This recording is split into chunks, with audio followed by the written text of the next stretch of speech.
Halo guys, apa kabar kalian semua? Balik lagi sama gua di sini, bareng gua di sini. Oke, kali ini gua mau ngajak kalian ngobrol-ngobrol bareng sama teman gua, salah satu teman gua. Jadi dia itu kerjanya nggak masak guys. Jadi di Amerika itu nggak cuma tukang masak ya. Kita bakalan ngobrol-ngobrol sama dua orang di sini. Kerjanya itu kayak model IT gitu ya. Mereka kerja di satu perusahaan kayak telepon gitu ya, kayak Telkomsel gitu modelnya. Tapi ini bukan Telkomsel, kayak T-Mobile gitu. Pokoknya kita bakalan ngobrol bareng sama beliau. Ada dua orang yang gue mau ajak ngobrol, Mas Sandi dan Mas Sony guys ya. Oke, let's go, kita ikutin, kita nonton bareng video gue ya. Check it out guys, jangan kemana-mana.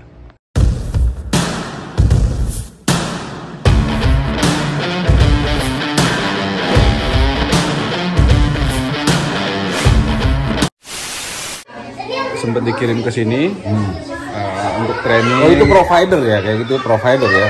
Motorola Sprint gitu ya. Motorola ya, kayak gitu, kayak T-Mobile, AT&T itu kayak gitu lah, provider. Jadi ya kerja di sekitaran situlah kan provider lah. Jadi sempat bolak-balik ke sini training, terus abis itu ada yang nawarin kerjaan di Amerika.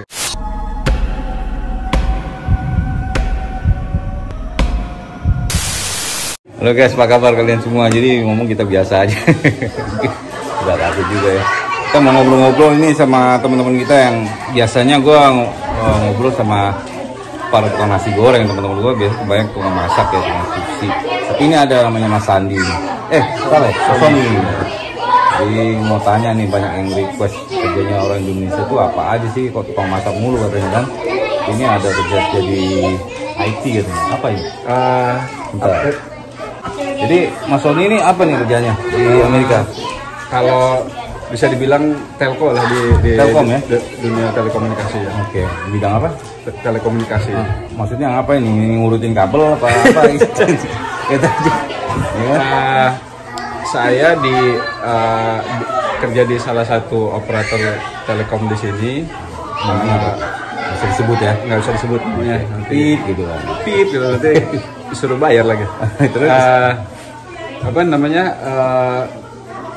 Saya ngurusin radio frekuensi, jadi bikin desain untuk networknya seluler kayak LTE, terus 5G. Oh, hebat juga berarti ya mesinnya. Ya itu, kita juga nge-optimize network, jadi mengoptimalkan network. Jadi kalau misalkan sudah ada, ini udah jadi nih networknya, kita juga yang ngurusin kalau misalkan lagi di jalan nih nelfon, terus tiba-tiba ada gangguan, teleponnya putus. Nah, kita yang nyari tahu ini kenapa penyebabnya, terus apa solusinya, apa obatnya. Nggak nyangka juga gue pengasih goreng kenal orang kayak gini. Iya kan? Nggak ada yang nyangka. Itu udah lama kerja di perusahaan itu ceritanya. Di perusahaan apa namanya, network yang ya di operator Telkom yang di sini, yang di Virginia, yang di Virginia ini saya dari tahun 2014. Wow. Tapi sebelumnya kalau yang di Amerika saya pindah-pindah ya, sempat di New Jersey, sempat di LA, dan terakhir di sini di Virginia. Oke. Kira-kira boleh tahu nggak teman-teman di Indonesia nih pendapatan, nggak usah detail lah. Maksudnya kira-kira bisa menembus apa kehidupan di sini, apa pengeluaran di sini, keseimbangannya gimana gitu? Ya, cukup lah, lumayan lah. Cukup apa nih? Cukup ini, cukup itu kan? Cukup ini, cukup itu. Alhamdulillah ya. Ada buat menopang keluarga lah ya. Iya, keluarga. Bisa buat bantu-bantu. Dari Indonesia di mana Mas? Saya dari Bandung. Dari Bandung ya, Kumaha ya. Damang, alhamdulillah. Di Bandung nih guys. Lihat nih, udah di Amerika juga anak Bandung kan. Kumaha ya teh. Jadi ini buat motivasi teman-teman anak-anak Bandung.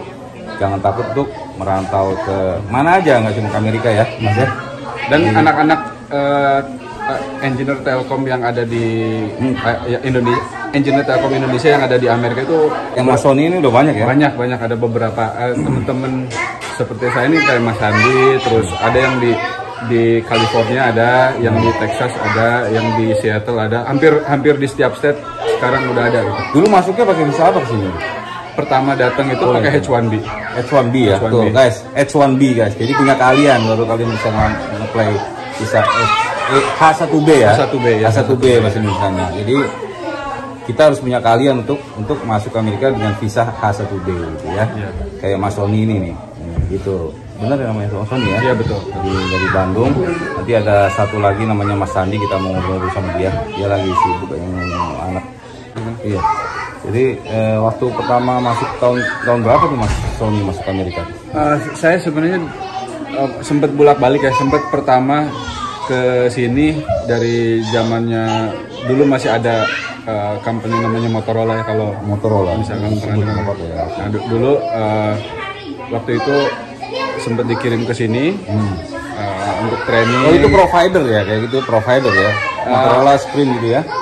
Motorola ya kayak gitu, kayak T-Mobile, AT&T itu kayak gitu lah provider. Jadi ya kerja di sekitaran provider situlah gitu, dan provider lah.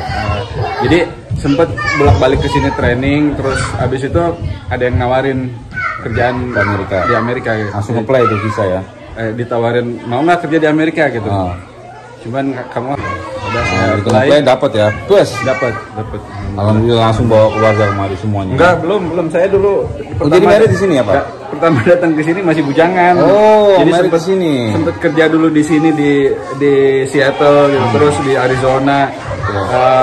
Tapi waktu itu masih udah beres project, pulang lagi ke Indonesia, terus balik lagi ke sini gitu. Memutuskan untuk berkeluarga di sini Enggak, nikah malah di Indonesia. Saya pulang sempet dari Seattle itu pulang ke Indonesia, nikah di Indonesia, terus sponsor istri.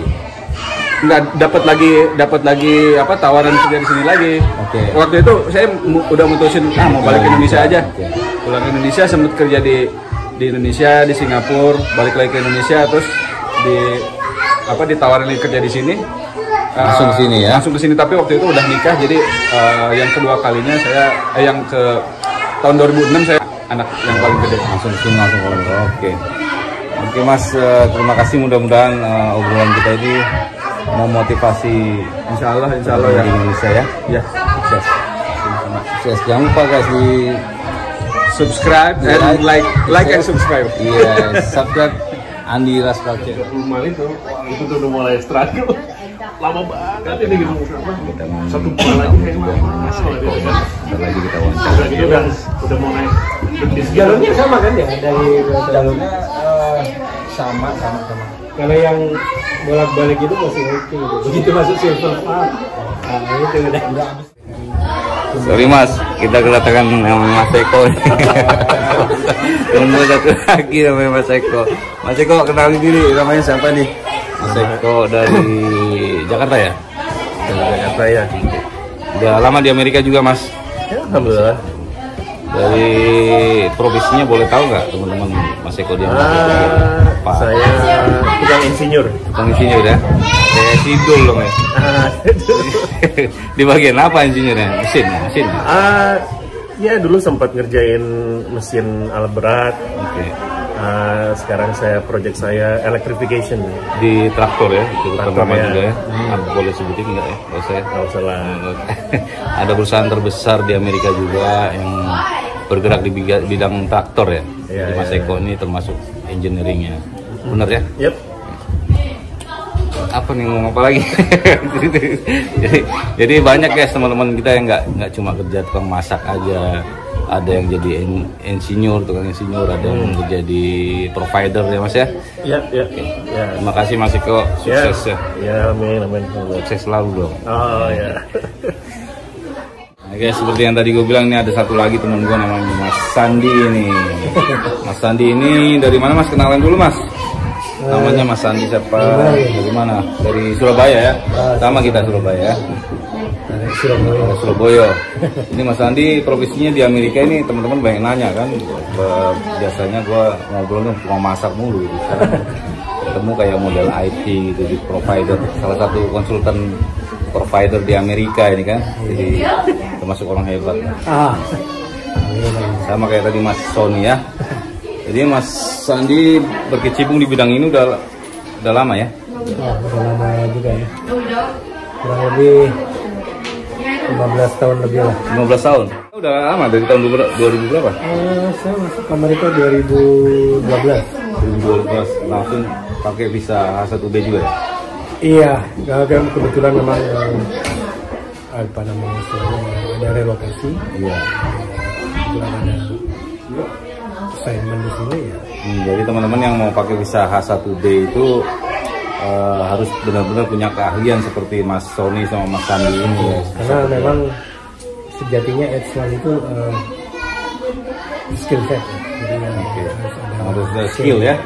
Jadi setelah dapat H1 itu berapa lama itu harus bisa apply green card di Amerika untuk tinggal lebih lama atau tergantung dari perusahaannya ya. Sekitar 6 bulan ya, 6 bulan ya baru bisa apply green card untuk stay di Amerika ya Mas ya. Warga Indonesia kurang lebih setahun lah. Kurang lebih setahun ya baru bisa ya. Proses Cukup lama juga ya. Jadi gimana Mas setelah kerja di Amerika dengan bidangnya ini gimana, lebih betah di Amerika apa waktu tinggal di Indonesia? Bisa cerita pengalaman hidup sedikit. Kalau dari pekerjaan sama lah ya.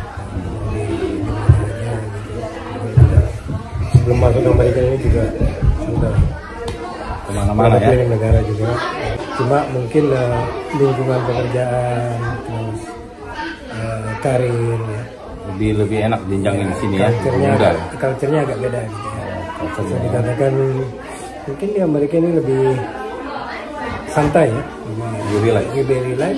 Tapi bukan berarti kerjaannya santai itu enggak ya? Iya, artinya baik kebanyakan perusahaan di sini ya yang itu bukannya nggak mau tahu tapi yang penting kerjaan beres.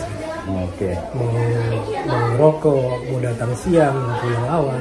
Gitu. Ya memang ada perusahaan yang memang strict itu, banyak perusahaan swasta terutama. Jadi culture-nya itu ya agak beda. Nah, ini guys salah satu teman-teman kita yang masak juga banyak sih kerjaan yang di sini yang bisa menghidupi untuk keluarga ya. Salah satunya Mas Sandi ini sama Mas Sony, keluarga ini juga kebetulan dari sini. Mereka juga ada yang punya anak 4, ada yang punya anak 3, ada 2, pokoknya made in Indonesia, made in Amerika lagi. Hah? Ada yang made in Amerika ya. Tapi istri boleh enggak kan? Anak yang made in Amerika. Produk Indonesia, lebih cinta produk Indonesia guys. Oke guys, jangan lupa guys, temen gua Mas Sandi di subscribe. Jangan lupa subscribe channelnya Andi Laska. Terima kasih, mantap. Assalamualaikum warahmatullahi wabarakatuh.